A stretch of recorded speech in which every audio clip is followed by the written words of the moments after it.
नमस्कार मंडळी. पावसाळ्यातली सगळ्यांच्या आवडीची डिश ती म्हणजे चटपटीत भाजलेले कणीस.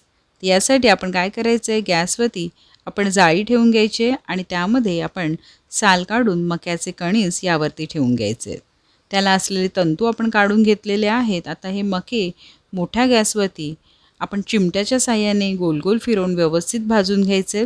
तुम्ही पाहू शकता जसा रंग बदलेला आणि थोडासा गॅसमधनं तडतडीत असा आवाज आला की आपल्याला मके परतवून घ्यायचे.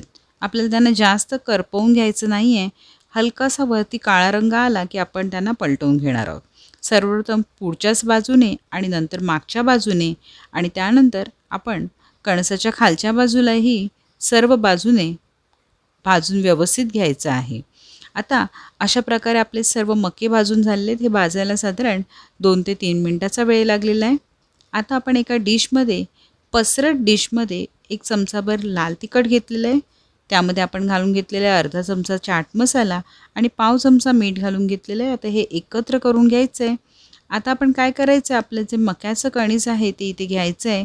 गरम असतानाच आपल्याला एक अर्ध्या लिंबाचा तुकडा त्यावरती हा मसाला लावून छान असं याला चोळून घ्यायचं आहे.